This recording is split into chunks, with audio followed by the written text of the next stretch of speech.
If you shave your cooch, but not your booty hole, is that the same as a mullet?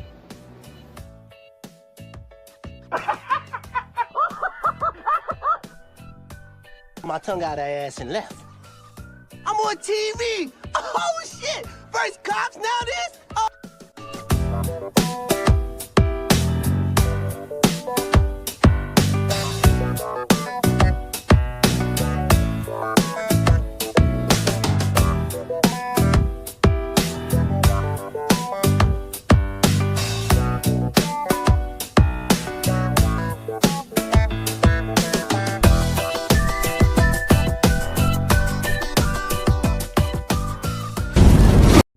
Welcome to the Bullhorn Betty Coffee Club.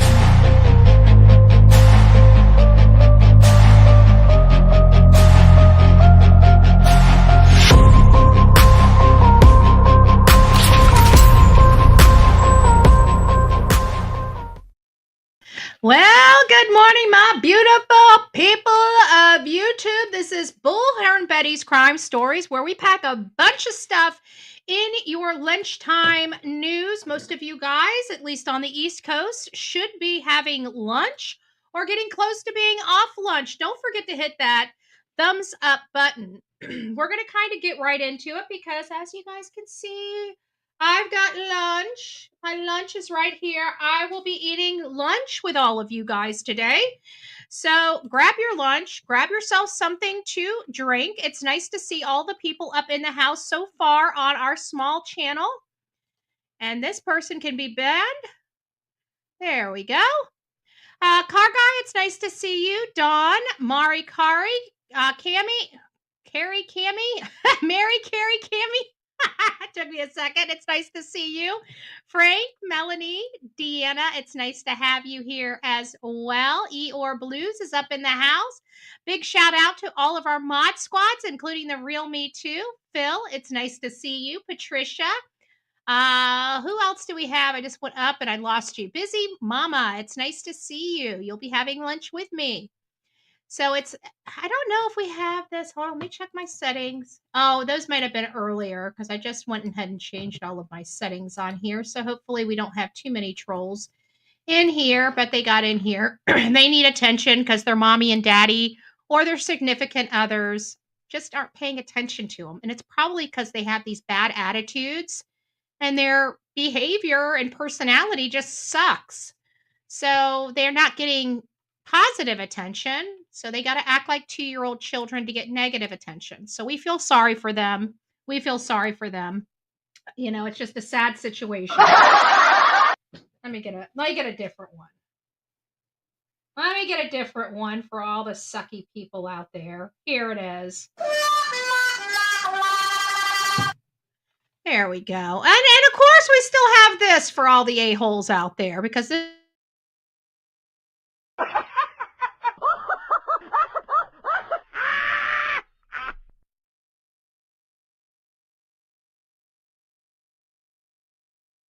just saying, not playing. Just saying, not playing. So, it's nice to see you, Vicky, Elfig, Stephanie. It's nice to have you guys all here. Yay! Connie, it's nice to have you. Mary, Adrian, good afternoon. Connie, it's nice to see you. Linda, it's nice to have you. And Stephanie became one of the newest members of this crazy crew we call Bullhorn Betty Crime Stories. That's a crazy place to be. So welcome to this insane asylum too. And believe it or not, I don't know what I'm going to do with it, but I told you guys several months ago that my original Bullhorn Betty crime stories was taken away. Well, Google decided to give it back. And so I have now coined that Bullhorn Betty Coffee House. So we actually have 3 channels.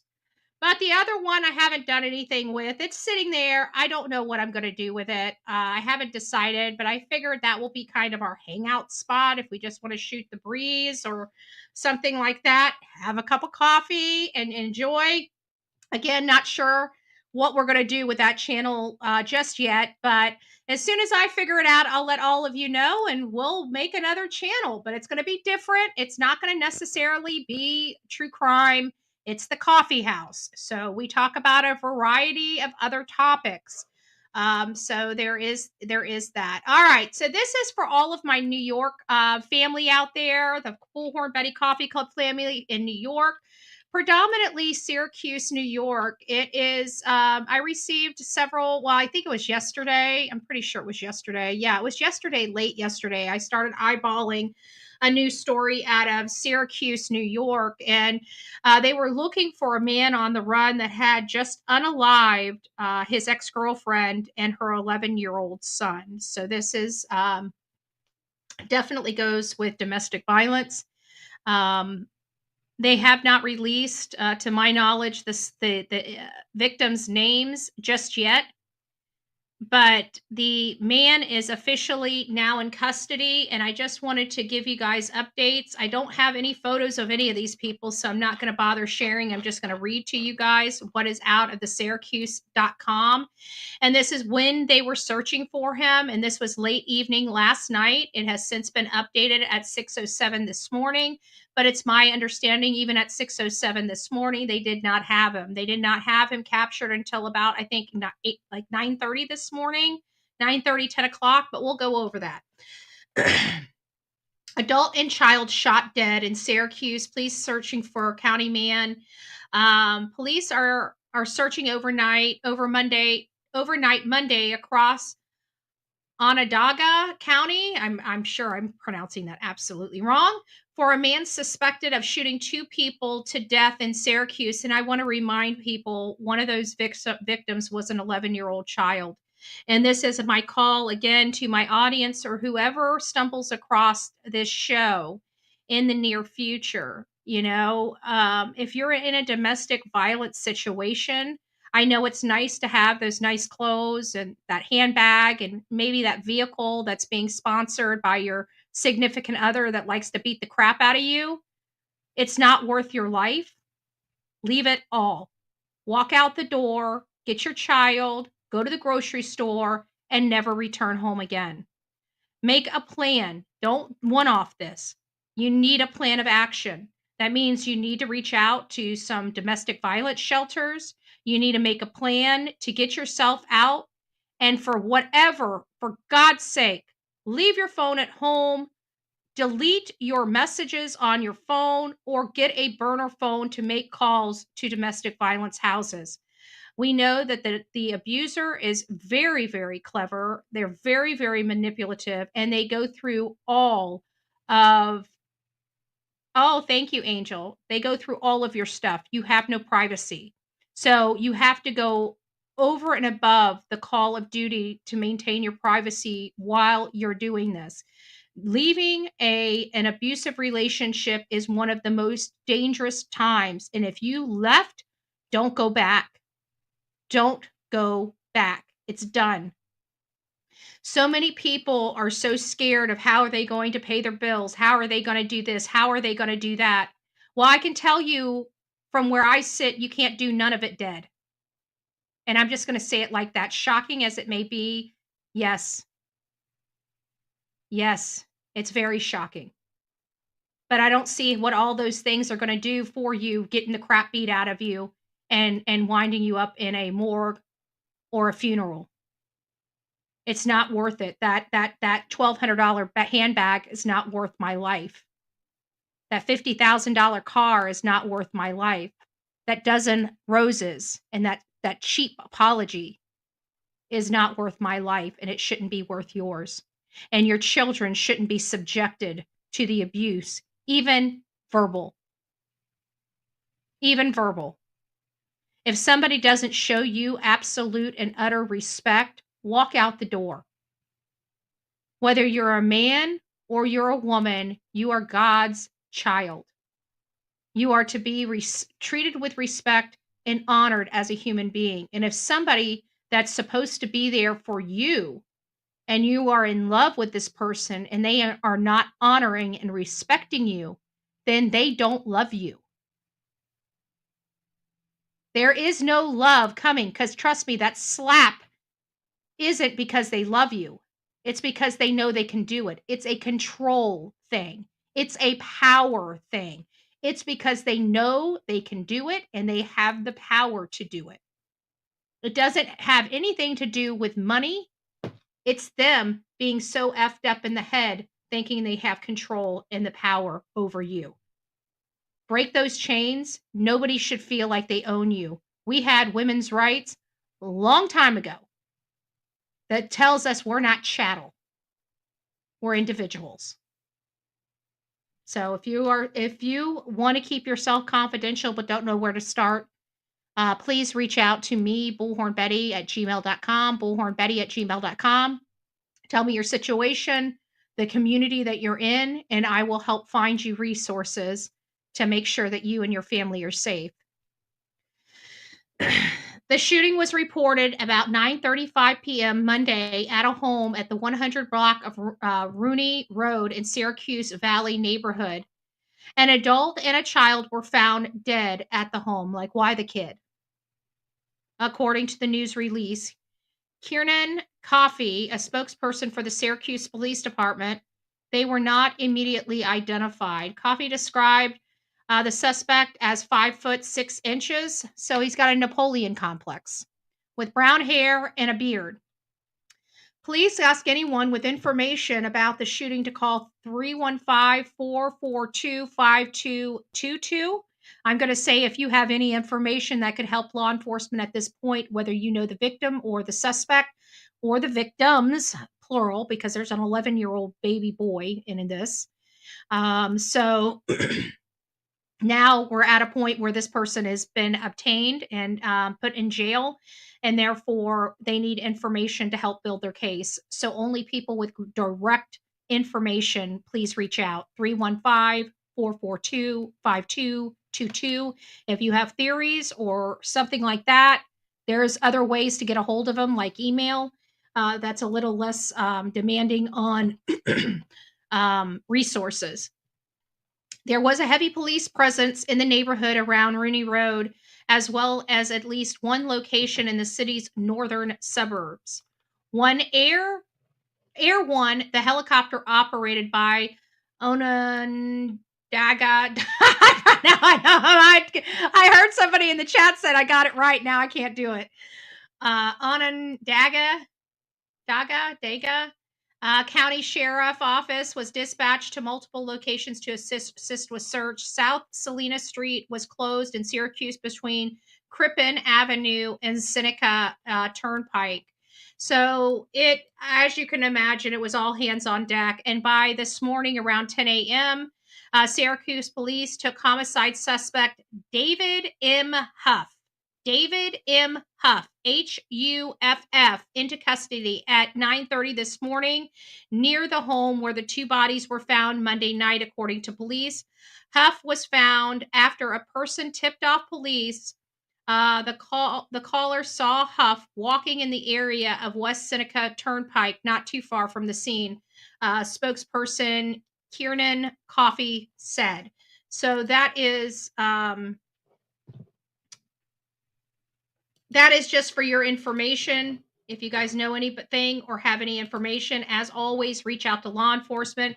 If any of these people are missing and we are debuting them on our show and you see them out in the public, we are going to ask you not to approach any suspect on this show. Please hold back, keep an eye on them, but immediately call law enforcement. We do not want anybody hurt. ICB Betty fan up in the house, Mr. and Mrs. Car Guy. Andrea, it's nice to see you all. Whispering Winds, hello. Stephanie, good afternoon. It's nice to see everybody. I forgot to continue with saying hi to everybody, so we're just going to say a blanket hi to everybody now. This case is a little different. This is from my area. This happened 11 years ago. But it's very important to understand that sometimes cases that are complex, they don't really go anywhere. And sometimes they don't go anywhere for years. We've watched many cases on our own watch go cold, right? Hey Wheezy girl, it's nice to see you, love. And so this is kind of hard because this happened 11 years ago. This didn't happen too far from where I live, a little bit further than some of the cases that we've covered locally, and definitely a lot further than Sarasota, which is a case that we were covering this morning. But this is a case that has gone unsolved. And this particular victim, he was a doctor. His name was Stephen Schultz. And he was found deceased in his garage with his throat slashed and 2 bullets in his head. And he's 64 years old. And obviously, it didn't appear that this was a robbery. It didn't appear, it appeared like this was a hit. And there was really nobody, over business. He's probably upset some patients or whatnot, but didn't really have a whole lot of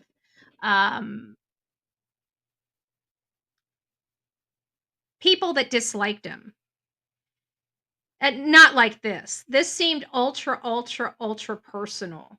And I believe that this might have been a successful hitman type of situation because I don't see an older lady doing this, but the stepmother has been eyeballed as being this like a person of interest and probably the only suspect in her husband's death, the doctor's wife.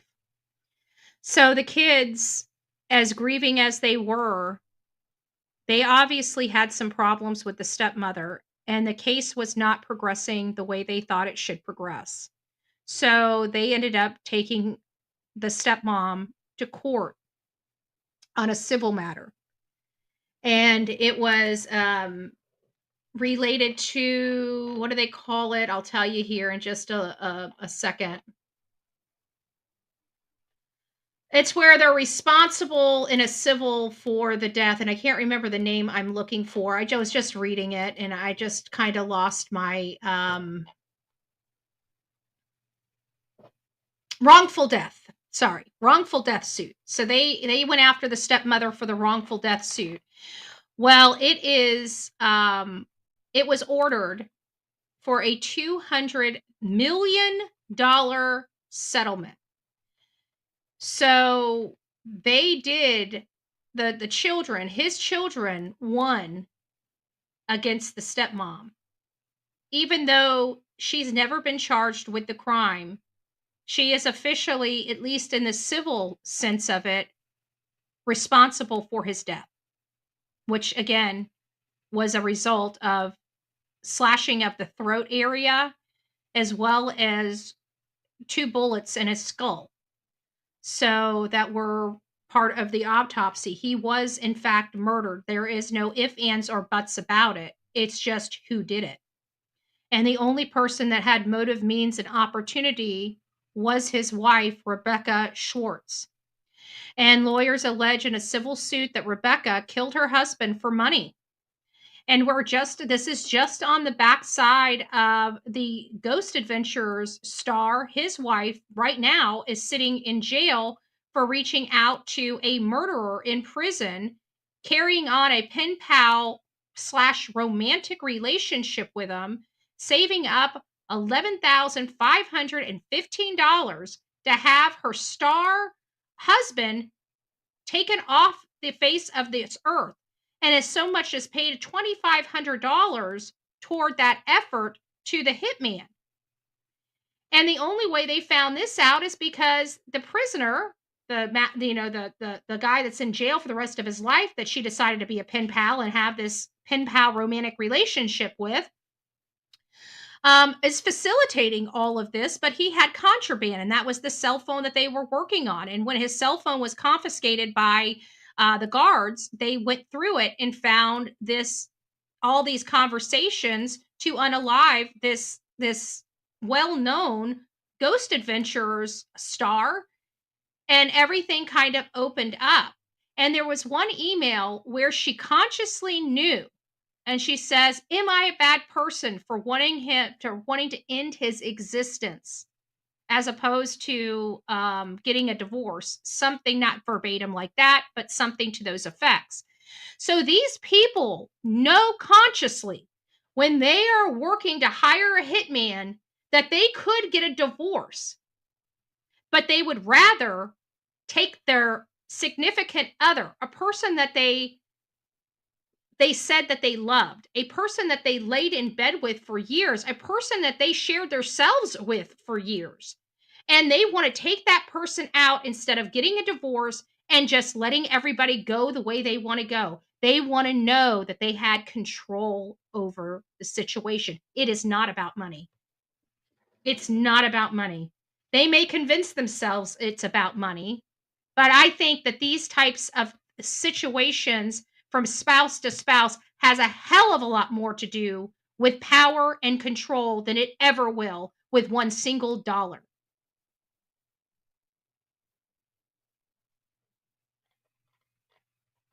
She wanted all the money and she wanted to know he couldn't be with anybody else. And it's sad because you see pictures of him and he looked like a great guy. He looks like a great guy. Looks like a good dad.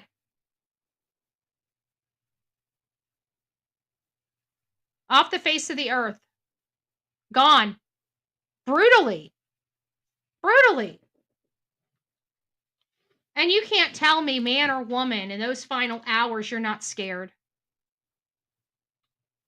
And he was left on his garage floor, bleeding out and dying like a piece of cardboard laying up under a car. Trash. He was left like trash.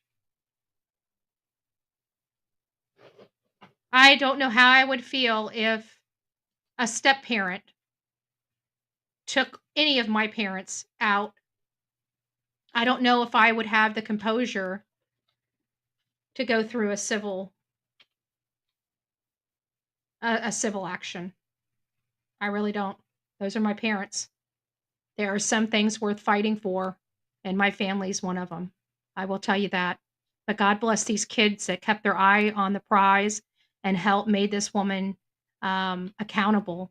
And this investigation is still ongoing. So I hope law enforcement does utilize some of the information they got out of that civil case to help them in the future.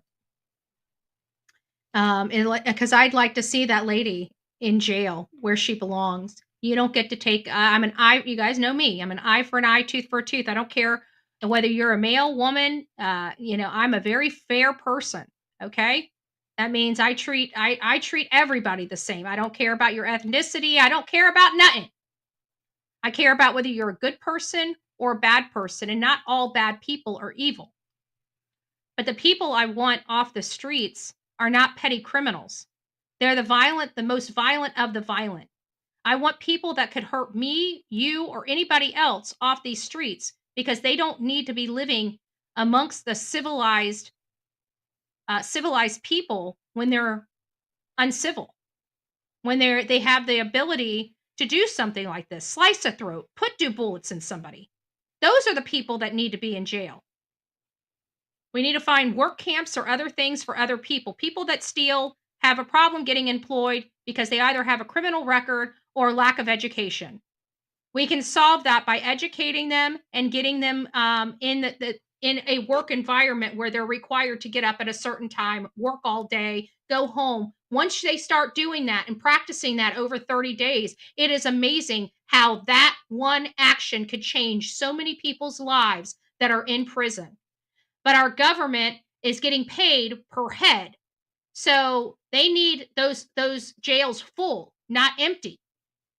We, on the other hand, would like to see our jails empty because we would like to know that all these millions and billions of dollars that we funnel into our justice system are being useful to help reform these people. I have never heard our country ever consider talking about reforming them. They call jail reform, but we all know jail's not reform. We know that most people that are petty criminals go to jail and get a PhD in how to be a better criminal. That is the cycle we need to find a way to break in our justice system and only have the people that could harm us, hurt us. I don't care about nonviolent crimes as much as I do violent crimes. I'm sorry. I think there's other methods to help reform people with nonviolent crimes. If they're not violent, then their stuff is in my case petty. And there are some levels of financial crimes, while although are not violent, raised to the level of taking you off the street because your actions most likely cause somebody to unalive themselves. When that is a critical factor in a story, they are, in my opinion, violent criminals, even though it is a financial crime. So I think it's understanding and making action, but you can't do that in the United States without years and years and years of work. But that's why I do what I do and advocate for people being in their counties. One day, the Bullhorn Betty channel and its followers will have somebody in every single meeting across this country advocating simultaneously with certain efforts to get this stuff recognized and pushed through a lot quicker. That's why I do what I do. I hope everybody gets involved in their community because the bigger picture is going to be so much better, right? It's all about building blocks. Here's another one. This is in Sumter County, Florida. Another one out of Florida. An investigation is underway after a person was killed and 2 others were injured in a shooting. Wildwood police say around 6 p.m. on Monday, officers responded to reports of gunfire near High Street and County Road 242. The incident involved a victim with a gunshot wound to the leg. Upon arrival, it just popped up on me too quickly. Sorry, guys. Upon arrival, officers learned that 2 vehicles had fled the scene. One was described as a white passenger vehicle, and the other one was described as a gray Nissan SUV. The gray Nissan was last seen speeding southbound on I-75. The victim found at the scene was initially in the gray SUV, police say. Deputies from Sumter County Sheriff's Office located the gray SUV in Webster. At the scene, officers discovered additional victims. One victim was critically injured and transported to the hospital, while another one was declared deceased. Officers suspect there were 2 additional occupants who fled the vehicle. My question is if all these injured people that were shot at were inside the vehicle, the SUV, the gray SUV, wouldn't that mean that there was another vehicle that fled? And it says 2 vehicles fled the scene, so it sounds like the people that they're looking for is in a second vehicle, which is a white passenger vehicle. But they don't give the description of the white passenger vehicle, which is odd, especially if you're looking for people that are gang banging and shooting a whole car up, where we have 3 people with bullet holes in them. One's DOA and the other ones are in critical condition. I don't know. I think more information needs to be in that report, but that's the information we have. If you're in Sumter County, Florida, or in Weber County, Florida, and you saw anything, I'm going to ask you to reach out to law enforcement at your earliest possible chance. We've been hearing a lot of road rage incidences. While this next case is not a road rage incident, it does involve victims and running down roads and all kinds of craziness. So I'm going to go ahead and pull this one up on our StreamYard so you guys can monitor this one with me, because this is kind of a little bit interesting. Bound and gagged, man spotted running down the middle of the road. During rush hour, escaped after being kidnapped and beaten for nearly 20 hours by a trio, police stated. This is recent. As you guys can see, there's a bunch of people inside jail custody. And we've got Chris Lamar Cochran, left to right, right here. Chris Lamar Cochran. We got Leland Charles Lewis and Grace Elizabeth Amanda Johnson. And this is coming out of Maryland. And I wanted to read this to you. I pray to God that none of you guys are ever kidnapped or abducted or tortured or beaten or anything like that. But always keep mace. I have my key ring. My key ring has mace on it. I've got 3 more by the gracious grace of my audience that have bought me pepper spray. I now have pepper spray on just about everything when I go somewhere. I have pepper spray on my key rings. When I can't use my key rings, I have a one that I hook onto my belt. So I appreciate that, but I definitely recommend if you're not really and the great thing about stun guns and pepper spray is they're non-lethal. So even for the people that don't like firearms, they want all the firearms stripped. I'm not disrespecting your position on that. I don't believe the same way as you do, but you still need to protect yourself because let's face it, life changes in a split second. And on average, it takes 7 minutes for law enforcement or first responders to show up. What are you planning on doing when there is a threat and there's nobody coming for 7 minutes? You need to defend yourself. Even if you don't believe in, you know, lethal measures, you still have to try to give yourself an opportunity to survive dangerous situations. And the best thing I can tell you is pepper spray is one of the best things that you can keep on you at all times to help, blind the subject. And when they can't see, it's hard for them to be able to do certain things. So please consider at least, arming yourself with some pepper spray or some other type of means to help protect you.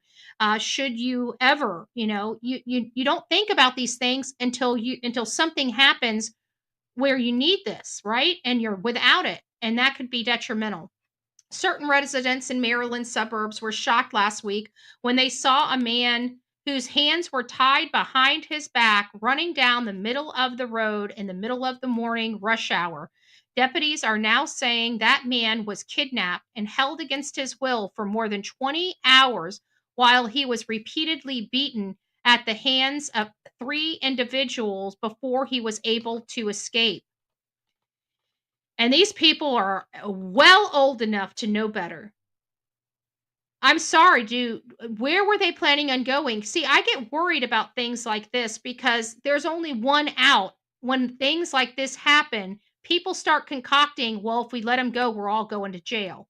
And now the changing of the conversation changes to it's time to take him out. Where are we going to bury him?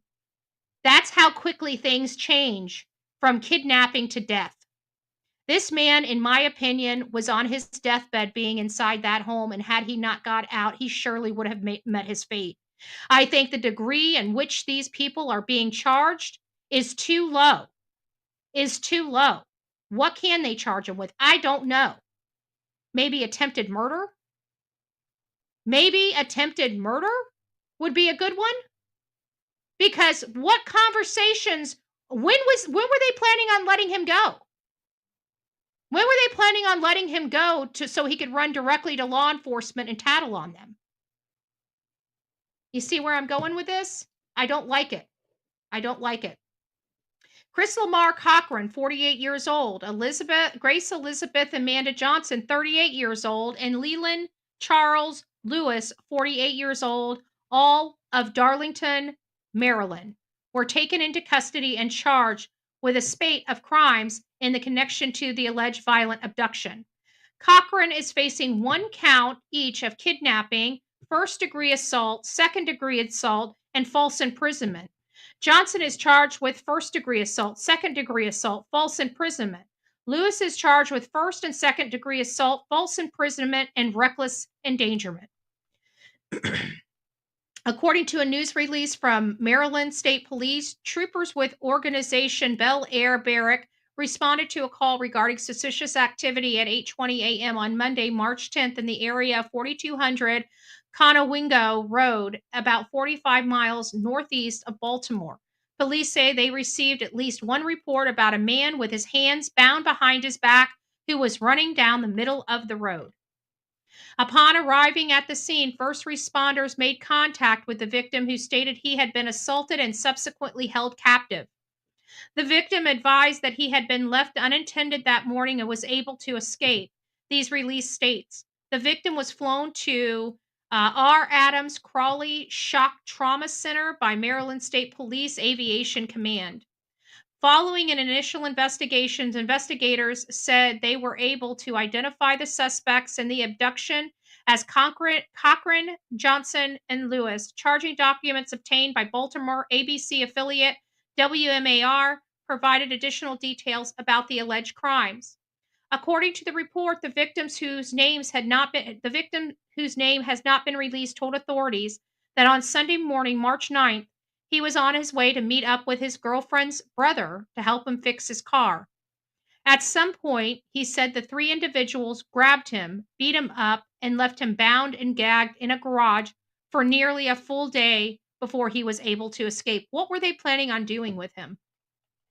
They were going to kill this man. I'm sorry. This looks premeditated. It looks planned. And I truly believe they were going to take this man's life. The station reported that the victim was still bound and gagged when he was spotted running in the road. He reportedly suffered a series of injuries, including a possible broken eye socket that requires specialized care. While Cochran is facing the most serious charges, Johnson and Lewis are both accused of seeing the victim being held against his will and not taking any steps to assist him. Police have not speculated about the possible motives. I want to let you know this is only one story of many that I read on a daily basis. This is the kind of stuff that when we're running with one case, we're all missing. People think that this society is safe. There is a lot of crazy out there. And I feel like removing the bandage quickly is always easier than slow walking, pulling the Band-Aid off and taking all your hair. I'm one of those people that just rip the Band-Aid off, right? Whenever I was a kid, I did that as for myself. I couldn't stand taking it off. I saw people always picking at it and going slow, and it gets the hair, and it's like, just rip it. Be done with it, get the pain done and over with. But the reality is this kind of stuff happens all over the country. We come here every single day. Since we started this lunch hour, we very rarely cover the same cases. Occasionally, we'll give an update, which the rest of my show, with the exception of one or two, are going to be updates on cases we've already covered on this show.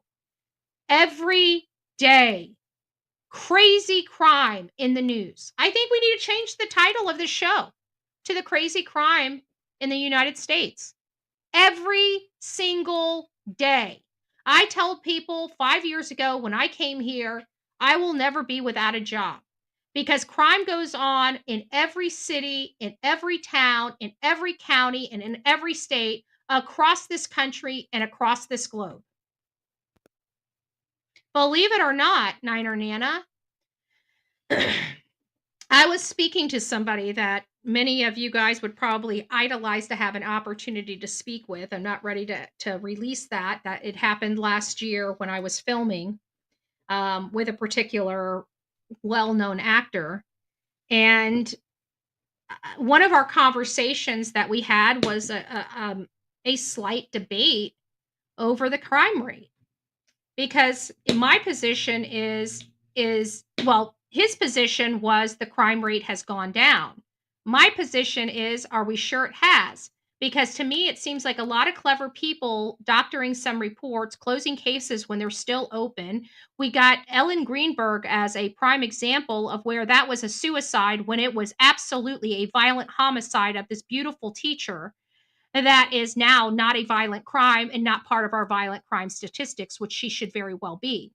And that's just one example of many thousands of examples across this country that we can attribute to the wrong numbers and wrong information. Transparency is key in a situation to determine whether or not we have an uptick in crime or a downtick in crime.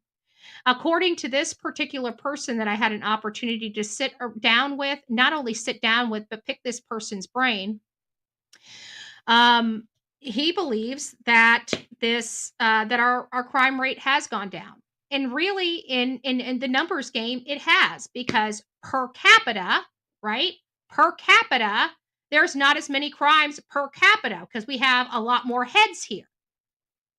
But is it really? I mean, when we go from having 10,000 crimes to 100,000 crimes, but we went from having several millions to having hundreds of millions, is that really truly crime going down? That's where my debate starts, right there. Because when you're doing a per capita, yeah, it looks like crime rate's going down. But last year we had 10,000 crimes, and this year we have $100,000 or 100,000 100,000 crimes. So there's the debate right there. And I'm sorry, but the per capita is not what I'm looking for. I'm looking for overall crime, overall violent crime. We had 10,000 this year. We have 20,000 this year. My brain says crime's gone up. Now, they may want to twist it and say, but we have more people. I don't give a rat's ass. We had 10 last year. We got 20 this year. It's going up. It's going up. Everybody, I'm fab now. Oh, it's good to see you, Sadie. I hope you're doing well.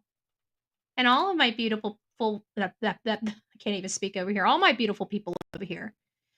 And it's really good to see. We've got almost 150 people over on this little channel going through our lunch break time topics. And I'm trying to get this done. We got about 20 minutes. I'm probably going to go over my time like I do every day, but it's just because I love you guys so much. I could kill it at an hour. I could, but why? But why? So if you guys think that this stuff is not going all over the world, I'm going to let you know that you are wrong. I could keep you guys, and you know what? These are the top picks for me. If you guys saw my search, actually, you know what? I will show you my search. I'm going to show you what I go through every single day just for each and every one of you. And all of this here is a lot of reading and a lot of work. Doesn't seem like it. Doesn't seem like it. A team who shot family plotted to kill 30 school children to become the most notorious mass killer out there. Thank God he's off the streets. A teenager who brutally murdered his family planned to shoot 30 early years children at a primary school in order to become the deadliest mass. Why are our children wanting to compare themselves with this stuff? And how do we not know that these things are going on right under our nose? How are parents? You guys, I know that we don't want to think that sweet little Billy or sweet little John Doe that we gave birth to could injure us. There's something going on in our environment with our kids. I don't know if it's the violentness of the games that they are playing for hours and hours and hours on end, brainwashing themselves. I don't know if it's something that they're watching online that's brainwashing them. I don't know if it's the education and the people that are justice warriors as opposed to teachers have anything to do with it. I don't know.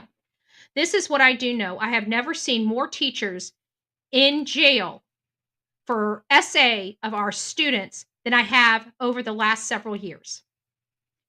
There is something going on in our environment with our children. The over-sexualization of our children is over-sexualizing our teachers. That's the inference that I can make. Because I have never seen men and women alike be as disgusting as I've seen. There are literally pages and pages and pages of these disgusting individuals that thinks it feels good to be with a kid. It's disgusting. It's disgusting.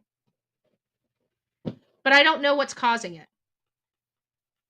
And this 18-year-old intended to shoot his mother, brother, and sister as they slept with a shotgun he purchased with a counterfeit license and lied in wait on the 8th floor. Now, granted, this is not, I don't think this is the one that's in our country. This is not in our, I don't know if this is in our country or not. Where is this from? I don't know if this is in our country or not, but this is very, very curious. Loughton Crown Court heard. No. Overseas.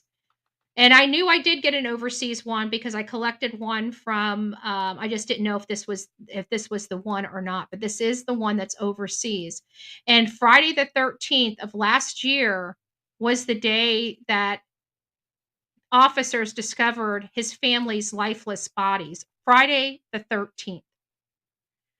This is one person, an 18-year-old boy that should never walk among us. This was cold, this was deliberate, and this was out without sympathy or emotion. He wanted to take his family out, and he wanted to take at least 30 other students out. This is the problem we are having across. This is infiltrating other areas. But if it's happening there, you know darn good and well it's happening right here. How many more students do we have like this? How many more?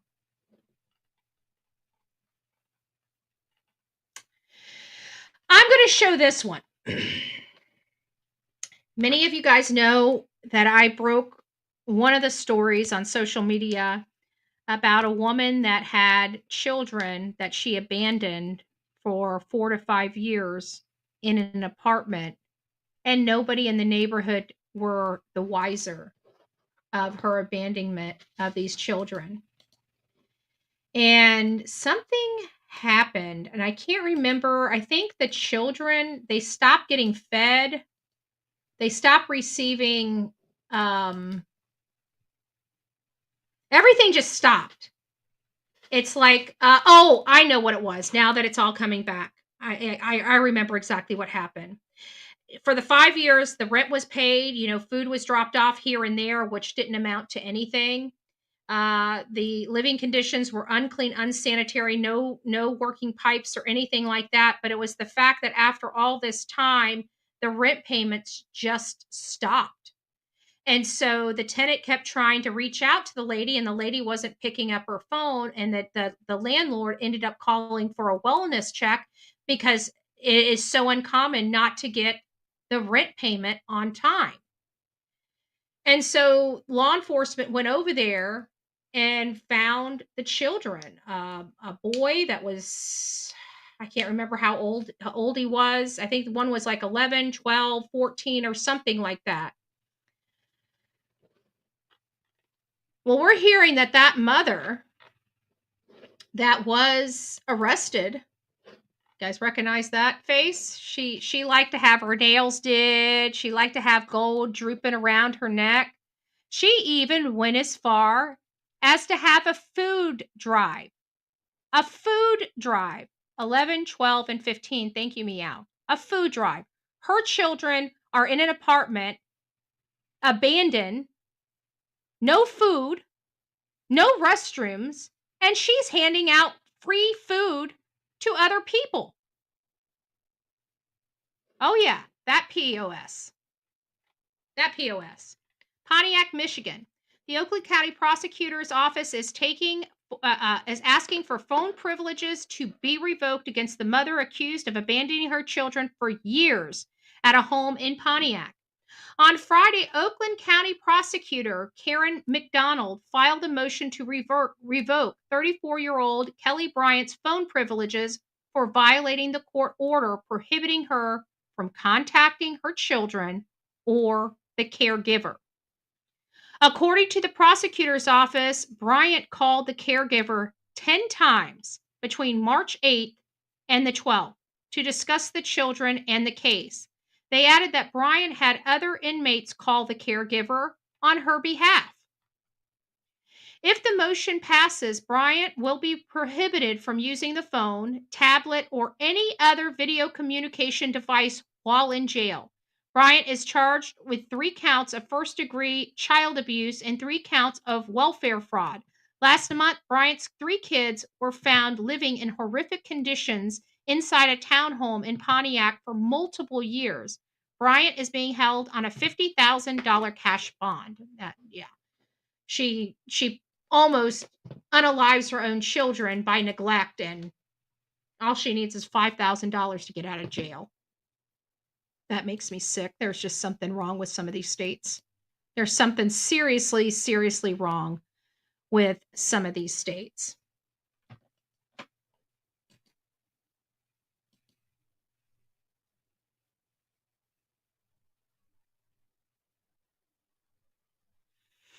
Give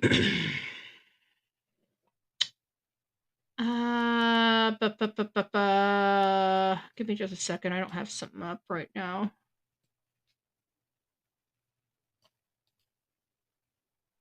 I forgot to get the context of the story. I need to look something up real quick. Okay, here we go. I needed to give you the context of this next story. This is out of California. So, my California family out there, a missing woman in California. This came from one of our people here. Nikki Shaylee McCain has now been ruled a victim of homicide. Hold on, I gotta turn this off. We have no, I can't play a video because we know whatever it is knocks me off. But I did want to read you guys this article. If I can get it to quit flipping. God gracious. Who the hell wants to go to anything and have that much shit pop up on the screen? It just drives me nuts. Happy Valley, a Shasta County missing person case involving Nikki Chang Salee McCain, who was Salee, I think that's right, Salee McCain, who was last seen May 2024, has now been ruled a homicide, authorities said Friday.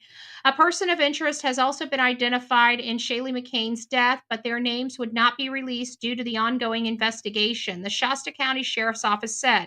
The family of Shaylee McCain had not heard from her since May 18th, 2024. Earlier this week, her husband, Tylee McCain, spoke to the media for the first time about his wife's disappearance. Tyler has never been named a suspect in his wife's disappearance. Earlier in the day, Shasta County detectives, along with FBI and Homeland Security agents, served warrants at the home where Shaylee McCain was living in a Happy Valley at the time she was reported missing. The sheriff's office said the evidence gathered in this and other search warrants, as well as information obtained through various interviews, allowed detectives to determine Salee McCain was a homicide victim.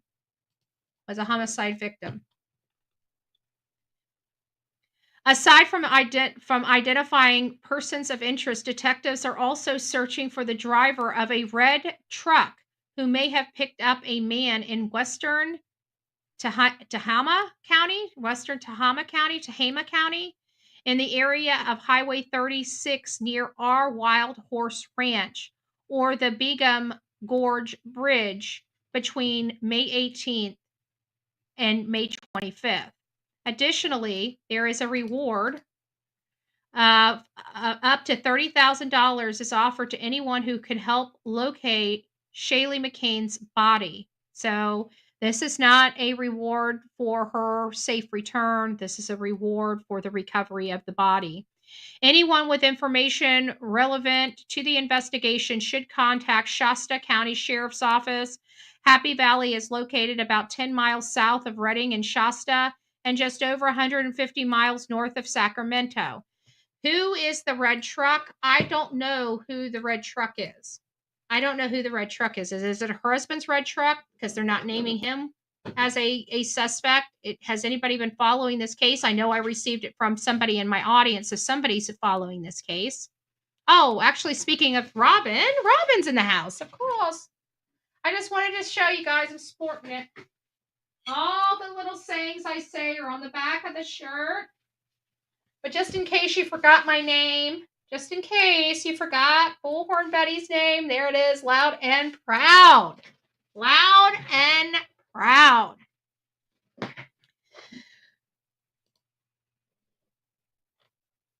I wanted to give you guys an update. I'm not going to read anything on here. I'm just going to give you guys a quick update on the twin brothers. We ran a story on this segment a couple days ago that there were two brothers that were heading to Boston, and then they wound up on a mountain, on the top of a mountain, and found by hikers. They had never been to this part of Georgia. They didn't know about this part of Georgia. They never knew about Bell Mountain, and yet they are up there deceased when they were supposed to be boarding a plane to go to Boston. The family is adamant, absolutely 100% adamant that these boys would not do this to themselves. The autopsy has come back in, but they're not providing the results, citing additional forensic testing is going to be required for this one. That is good news. That means law enforcement is listening. Okay. And out of everything that you can do when something like this happens, is for law enforcement just to listen and take you seriously.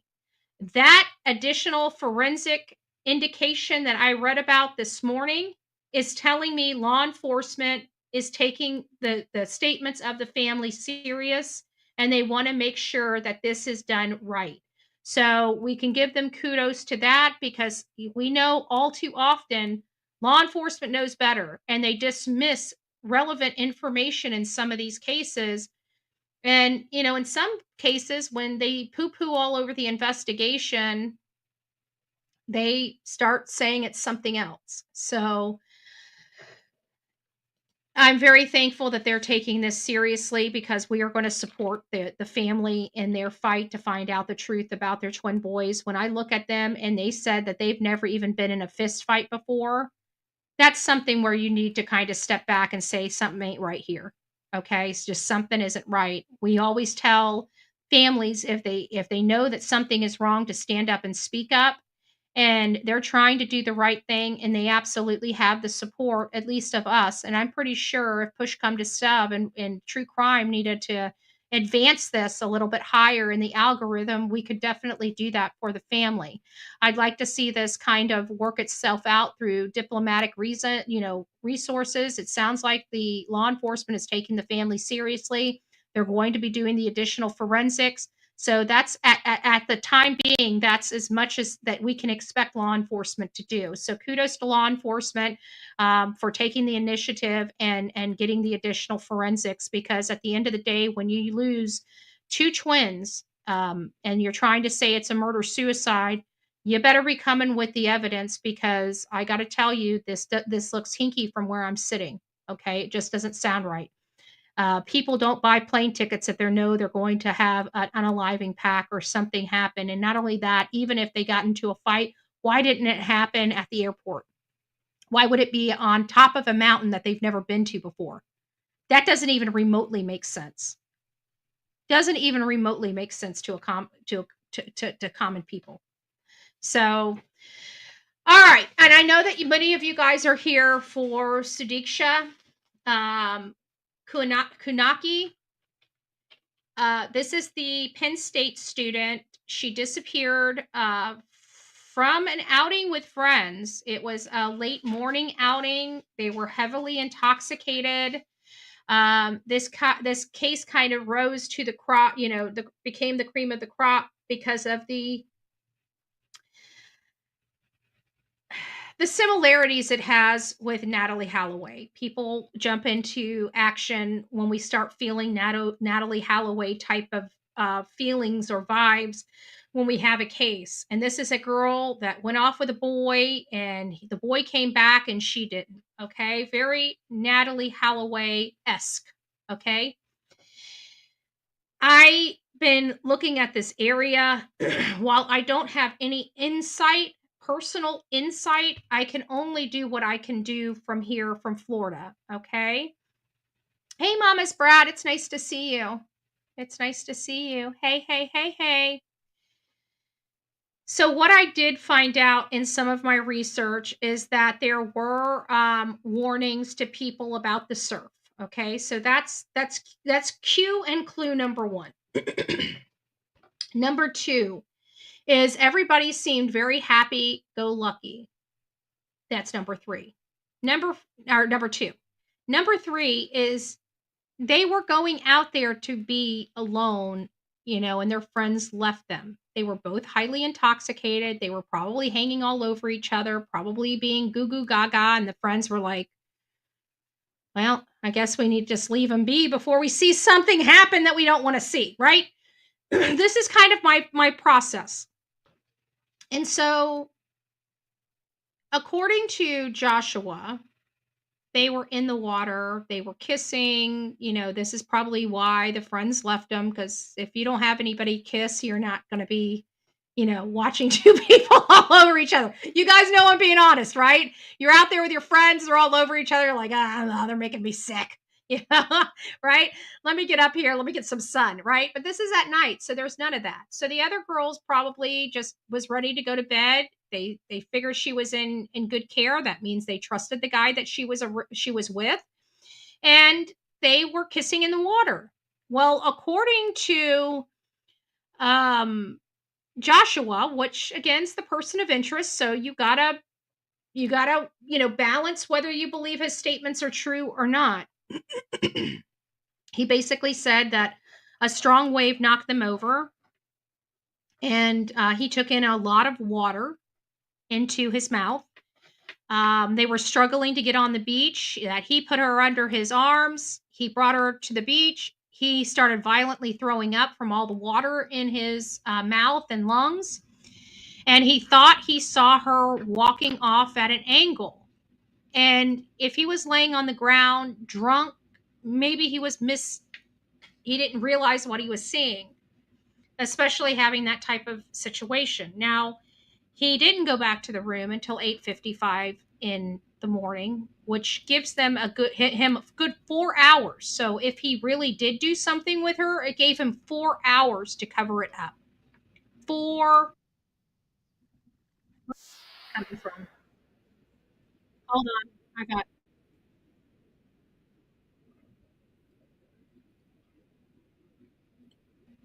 Okay. There we go. He gave him 4 hours to cover anything up. But the problem I was having yesterday, and I think I discussed that with you guys pretty well, is that his story could be true, and that's where I'm seeing the issue lie, is that the story that he was saying could be true based upon the advisories, based upon a lot of information out the front. Yeah, was it suspect? Yes. And like I said, we have to take this with baby steps, because this is not one of those easy cases where we can just jump in and say, oh, this is how it went, right? This is something that we do have to look at some different angles here. We have to look at from the lens of abduction. We have to look at it from a lens of foul play, and we have to look at the lens of an accident, i.e., drowning. And what information can we start deriving some of the information from? The only reason why I'm side eyeing Joshua is because they took his passport away because he tried to leave. And when you kind of strip that down and you realize that you're in a strange country and something really bad's going on, and all you want to do is go home, you're going to attempt to leave. I don't think that was at a time when they told him he couldn't leave. I mean, if it was, then that would be suspect. But we know he got an attorney, and his attorney's most likely, I'm going to tell you this, whether you guys believe it or not, the attorneys most likely gave him the advice: if you can get the hell off of that out of that country and back here to the stateside, we can protect you. We can represent you a lot better than we can over there. Can you make it home? Do you still have your passport? And he would have told his attorneys, yes, I still have my passport. Book a trip.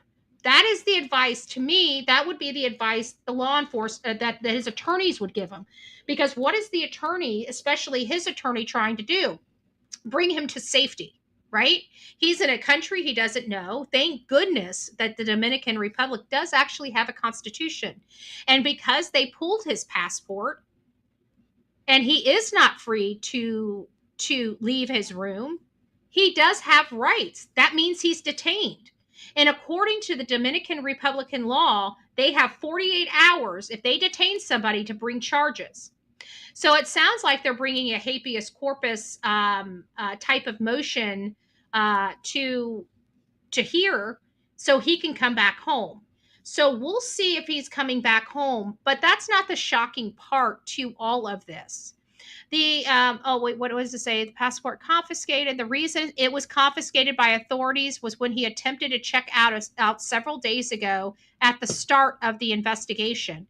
And I'm pretty sure his parents reached out because, like any parent, if your child was with a person that's now missing in another country, what are you as a parent going to do? I know for me, the first thing I'm going to do is pick up the phone and call an attorney and find out what our rights are and what our children's rights are, because you're dealing with a different country, and any person that has one little marble rolling up there realizes this is out of their expertise and starts working to try to understand what the process is and what's going on. So I think it was either his attorneys or his parents saying, get your butt home, right? Please just come home, just come home.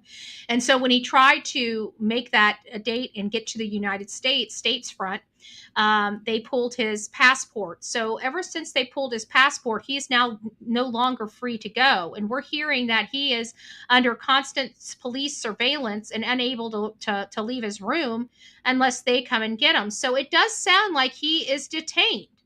And if he's detained, they have to charge him with 48 hours or give him back his damn passport and let him come back to the States.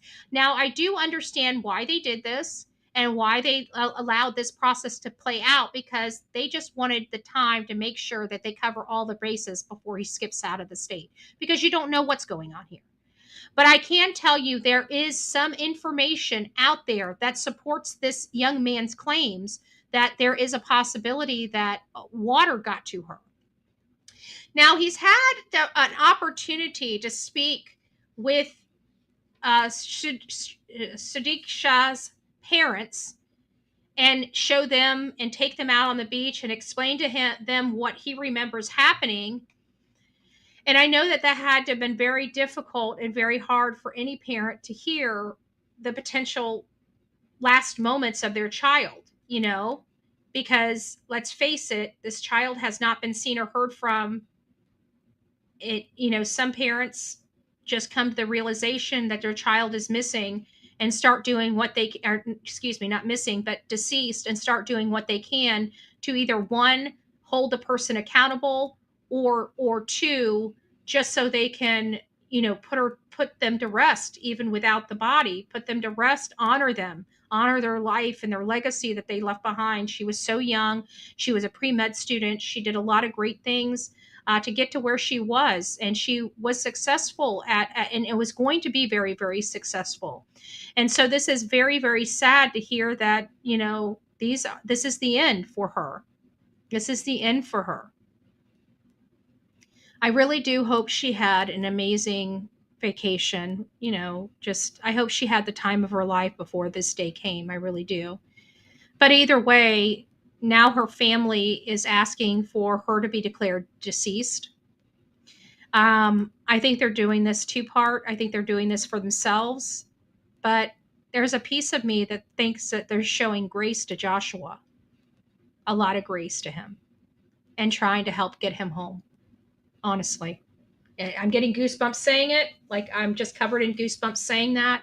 But I do feel that Sadiq Shah's parents believe this kid and are trying to do what they can to bring him home to his parents. Let's listen to this. Just a thought. It doesn't mean that my opinion is fact, okay? It's just an opinion of how I feel. So they may not trust him. I don't know. It just, to me, from where I'm sitting, it seems like they're throwing this young boy a bone, and I don't see any parent doing that if they think this person did something to their child. I'm sorry.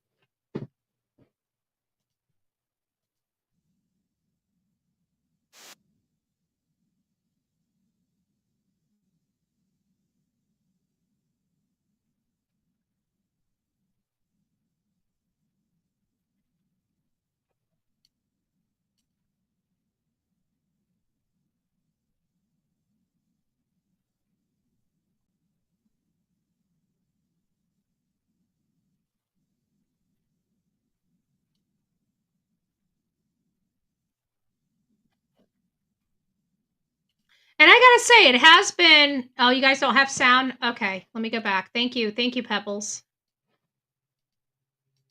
Well, we had one good show with only minimal, uh, sound issues. So let me stop this. But for whatever reason, not doing it here. Okay, I got it. I got it. Thanks, guys, for letting me know. It should be adjusted now. Let's listen.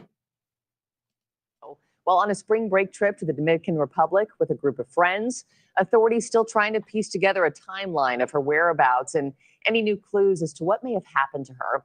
Joining me now, I have trial attorney and legal analyst Misty Maris. Misty, it's always good to have you. Not a whole lot of clarity in this case. I mean, it's been this slow drip of just incremental updates.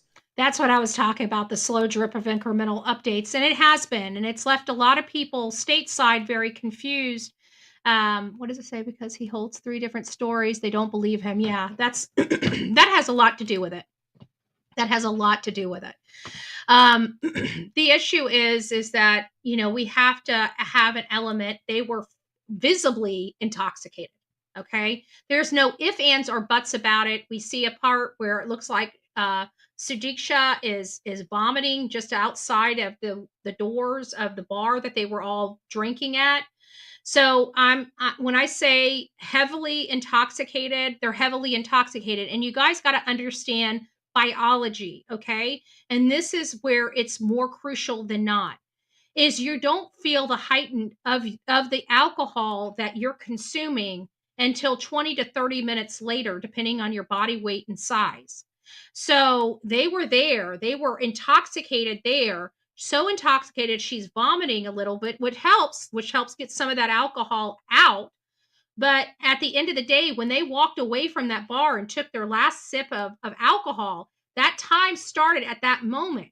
So 20 minutes later, 30 minutes later is when they are going to have the height, the climax of the alcohol is going to be at that moment.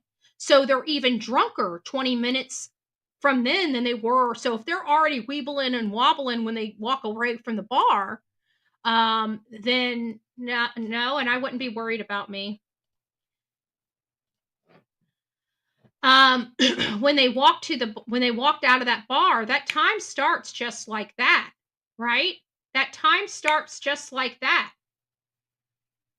And so now you're 20 minutes later, you're having the full effects of all the alcohol. Now you're unstable, you're slurring your words even more. That walk that we see is probably 10 times worse now. And now they're out in the water when this is happening. So, in my opinion, alcohol does affect the memory. We know that, especially when people that consume extraordinarily a lot of alcohol. And I truly believe that is the case here. And so the next morning, if you were drinking when you were younger and you've had experience with alcohol, I'm pretty sure anybody that has ever had experience with alcohol, and 99% of the people have had a hangover or a blackout experience. I don't know if those are true statistics, but those are my statistics, right? So you've exhibited a blackout and a hangover. And if you guys remember, even though you've probably never had one in a very, very long time, if you remember, go back to that. Think about how confused you are. Think about when you wake up and you're looking around and saying, how the hell did I get here? Right? We have to apply that. That could be, now, I'm not saying that what he's saying is true and the haziness is alcohol related. He could have done something terrible. But honestly, the evidence is leaning completely the other way on this. It really is. It kind of has, I've been straddling the fence, but I've been straddling the fence because of the issues with the statements. The fact that the statements have changed, those are red flags to us because we're in true crime. Anybody that changes the statements, we have to look at, but it doesn't always mean that they're guilty of something. It just means that they were clearly intoxicated. We have to add that into the mixture of stuff.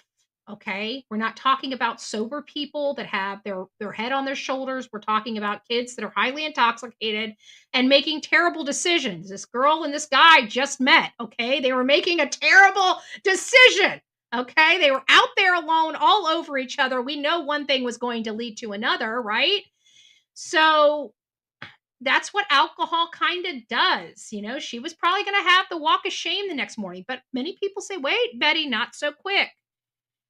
She could have rejected his advancements and he lost his cool. There is absolutely that. But the problem is there's no evidence of that. As a matter of fact, the evidence is there was no struggle on that beach at all. They found no evidence of a struggle on that beach at all. It's highly unlikely that you can have a struggle on the beach in sand without having any evidence of the struggle. The clothes were nicely put on the chair as if when she walked out there with her flip-flops up under like we all do when we have our lounge chairs and we take off and want to go in the water. We stick our shoes up up under, on the edge, but up under the seat. We put our clothes on the seat and we go out to the water. Some of us, if it's out in the sun, we take our blanket, our beach towel and put it on the chase as we're out there. So none of those things indicated a violent struggle or a struggle of any kind for that matter. But we do have the surf advisory. We can't forget there was a surf advisory. And what he is describing is exactly what that surf advisory was all about, to help prevent something like this happening. However, we have a bunch of drunk college kids that are, remember when I was out in North Carolina and I stepped on that snake live and I freaked out on my show live and I thought it was a freaking copperhead. Come to find out, it was a non-lethal, non-poisonous North Carolina water snake. Thank God, right? Thank God. And you know what my big problem was? Coming into that park, I didn't see the sign that said, be careful of snakes. Watch your step. But it would have been great to have seen that sign, like, I don't know, maybe 30 minutes, 45 minutes before I stepped on a snake. So people aren't paying attention to them, just like I didn't pay attention to the snake sign. But either way, this is the situation. Did he do something? Did he not do something? Until we find her, I think there's always going to be a split with people, right? Until they find her and it supports his claims, we're going to kind of side-eye him until she surfaces. Because where the heck did she go? She's got to be out there somewhere. If she doesn't surface, we've got a huge problem. Because let's face it, no evidence is evidence, right? But now I'm going to lean in on her parents because her parents had contact with this boy. Her parents seem pretty smart people, and they seem like they raised a very, very well-rounded young lady with a lot of love and a lot of heart and determination for their child. They took care of their child. They love their child. So they're not going to want to be around. They're going to trust their instincts. They're going to be praying. They're going to be trying to find answers in this mess. And it sounds like they might be siding, which kind of brings me to, I'm glad, because I don't want to think any of our college kids here in America are capable of this. You know how I feel about that. But we know in a perfect world that would be the case, but we don't live in a perfect world and anything can happen. What are you making of these reports that Kanaki's parents want her declared dead? Yeah, it seems that her parents are now at the point where they want some closure. And even though a body has not been found, which would obviously give some clarity, it's the most critical piece of evidence in any case, right? It can tell you the means and the manner and the timing of a death. And even though that has not happened yet, no body has been found. It sounds as though her parents want to move on, perhaps get some closure, and are. I don't like the way she's explaining this. Like the parents want to move on. No parent wants to move on from this. Okay? There's nothing about in my mind that they just wanna move on. I think that, I think she stated what she was trying to say poorly in this, but I get the gist she's trying to make. They want closure. They want to be able to start moving on and honoring their daughter and laying their daughter to rest. And that's I truly believe what it comes down to. Not that they want to move on. Nobody moves on from their daughter's death, especially parents that love their child and have only tried to protect them. There is no moving on. We have parents in our chat right now that know what this family is going through on a personal level, and I can tell you, they tell me all the time, it's a life sentence. There is no moving on. You hope and pray that it gets easier and better. And while you learn to adjust to it, it never gets easy and it never gets better. Accepting, according to the reporting, the story of the last person to see her alive, who is currently in the Dominican Republic with his passport seized. So at this point, it seems that that call, which previously, just a day ago, the parents were saying, don't think this is just a drowning. There could be something more to this case, but perhaps they're keen to more evidence that has not been made publicly available, Which that's I led agree them they to the would be. conclusion that this is something they need to put. They definitely have more information that's available to the public because, like I tell you, one of the reasons why we like being boots on the ground is because of all those additional details that you don't get from Google and you don't get from mainstream media. It's from people walking up to you and telling you what they know that's not public. That's the bread and butter of my job. Okay, not sitting behind this screen, not sitting at home, doing these lives, being out there, boots on the ground, and getting those details and information. Behind them and move on from a horrible tragedy. And would declaring her dead change the game in any other way? Like, would that afford the family new legal avenues or new investigative routes that they don't currently have? Well, the family could still potentially pursue something in the civil sphere with respect to the failure of the hotel to have security measures that are sufficient to protect people against going into the ocean late at night, something to that effect. That there were no cameras. You know, we have a big divide from where she's last seen on camera as when she's down at the beach. That's the area where we don't really know what happened because there is no video footage. Those avenues exist regardless. But really, what would happen in that particular case, if it were to be declared, she's declared dead, and there's a drowning, the student who's currently being held would have another avenue, currently seeking to be released in a habeas corpus petition to say that, okay, if this is declared to be a drowning, then he should be able to come back to the United States. So there's a couple of different legal wranglings that can happen once that is formally declared deceased. Yeah. And that is truly the bone I think her family's throwing this young man is they don't have to do this. What's the urgency of doing this just yet? And I think it's because they believe this boy's story. And if they believe this boy's story, then they know their daughter was sucked out to sea. So, you know, this is a nightmare for everybody. This is a nightmare for their family. This is a nightmare for his family, especially if all he was doing was kissing her. And yes, there's room for suspicion. And somebody just asked me, do I feel like this is Natalie Holloway-esque myself? And the question is that's kind of the sticking point for me. Yes, there are certain things that mimic the Nancy Holloway case, such as her, you know, a girl being alone with a boy, the boy coming back, the girl not coming back. But other than that, and maybe the alcohol, I don't remember if if alcohol was a factor in Natalie Holloway or not. I'd have to assume it probably was because, you know, they were on spring break, but I think she was high school at the time. I don't think she was a college age student. So alcohol, if you know, it's been so many years, I can't recall if alcohol was a factor in that case, but it's definitely a factor in this case. But the difference is there was some things that is bolstering Josh's claims that, you know, he didn't have anything to do with it. I mean, they did have a surf advisory. And they did have nine other people out there with that same type of advisory that has lost their life in the past. So this is real. I mean, the surf can kill people, especially if there's any type of uh, we have what is it called?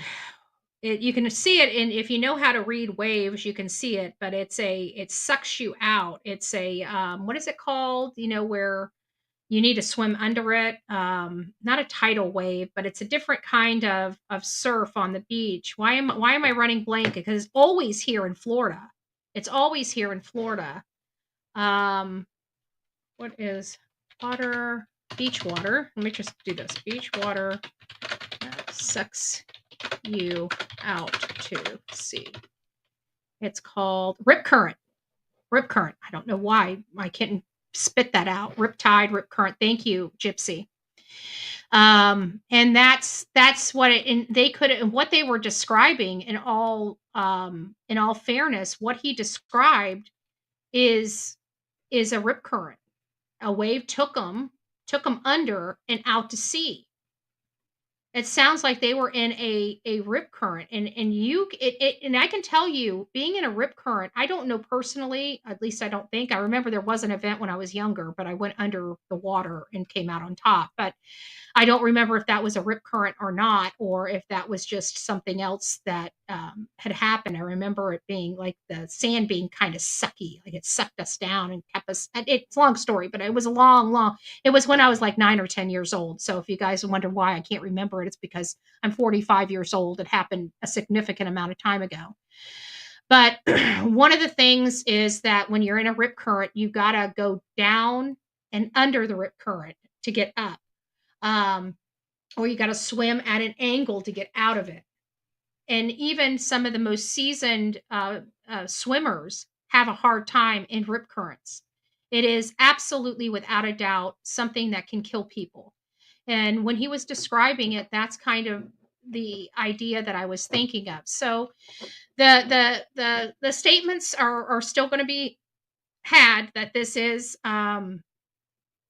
Natalie Holloway-esque. And I believe certain aspects of this have the appearance of being that, but just because it has the appearance of being that doesn't necessarily mean it is. And maybe we're hyper vigilant and hyper focused because of the Natalie Holloway case. I'm glad to see that they made this boy stay in the country while they investigated. That's a step in the right direction. So, all right, guys, as always, we went over our hour. We're now at an hour and a half. So thank you all for being here. I appreciate your time today while we explored new cases. As I promised, this is going to lag my system slap down. Let me do this. This is going to lag my system slap down, but I want you guys to see what I research every day. What I research every day. Because I think this is important. Let me share my screen. We're not going to be putting any audio on here, so let me share my entire screen. I think it's this one. Okay. So here is my screen, and up here you see this morning research. Well, when you click on it, I got a lot of stuff that I keep an eye on. But most of my stuff is derived from this tab right here. So we're going to open all. This is where my system's going to lag just a little bit. So while we're waiting for that to open, I'm going to sit here and let you hear me because, like I said, you're not going to see me be able to move. You're not going to see my lips moving. You're not going to see anything. Why? Because this is opening 34 tabs of information. This is where I derive the majority of the talking points that I have. It takes a little minute. It's going to take about 5 or so minutes. Let me take my camera off. While we go through this process, it'll make it a little bit easier while it's thinking. We got almost all of them done. And then I'll pop back on with the camera and we'll take a look at this. Actually, I'll just put it back up on the screen. So there you go. So here are all the things that I go through. Here's all the crime. This is where I come. You see, Texas man allegedly pushed deceased woman's body in stroller. I mean, you got things going all over this country. One arrested, one on the run. Man found with knife and cranium.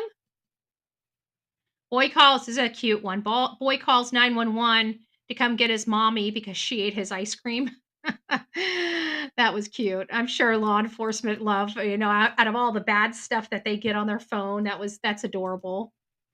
California man allegedly stabs his ex new boyfriend to death. I mean, this is happening. California, South Carolina, woman allegedly stabs. I can't even say it. Denver man pleads guilty to killing his intimate partner of 10 years and kidnapping her grandson. These are things that are happening all over. I go to Jennifer Coffindaffer. Highly respect her. She's on my list of stuff where I go in here and get some ideas on. This is Jean Hackman. She has a lot of stuff here for different stuff, different. This one broke my heart. These are from the people that capture these chimps. They slaughter their moms and use them to sell them for tens of thousands of dollars. And this lady's finding the trap and taking the babies so they can be cared for. But anyways, this is it. But this is not the gist of it. We go through Island, the serial killers. We go through Alec Murdaugh. We even have one for Michael Monkey Vaughn, so we can keep up to date with him. And here's where it comes. This is just this is, and look at this. I have 24 hours. Do you guys see this right here? This is just the news for the last 24 hours. I'm not looking at all news. I'm only looking at the news that comes out in 24 hours. Look at all this. 4 pages. 4 pages. A breaking crime child. This is one of my searches. You see all these tabs up here? There's more. 24 hours. See that? This is breaking crime missing. Some of them are about the same case. This one's being taken over by Kunaki. But there's a lot. Airman charged with killing a Native American woman who went missing 7 months ago in South Dakota. Airman, one of our military people. All day, every day. This one has 4 tabs.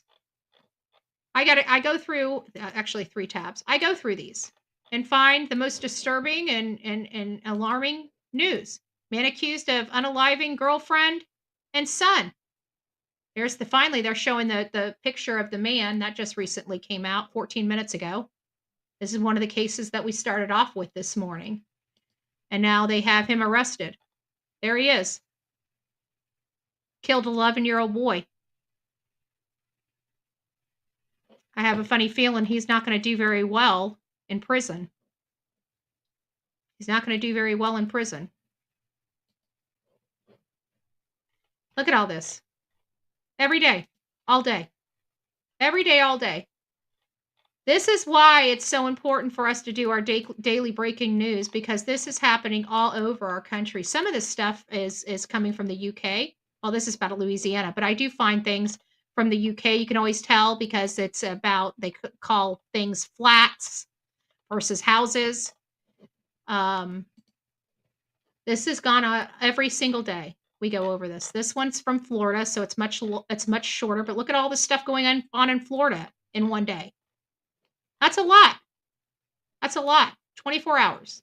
Again, this is just 24 hours rotation. Look at all this. Again, this is Florida. I don't know how Kunaki, and maybe because of it being so close to our border, I don't know. Retired priest and school teacher charged with you know what. This is stuff. There's a lot of stuff in here I can't even begin to talk about because they're too sensitive of topics. But you guys need to understand that it is crazy out there. It is crazy out there. And we have to take precautions for ourselves and our family.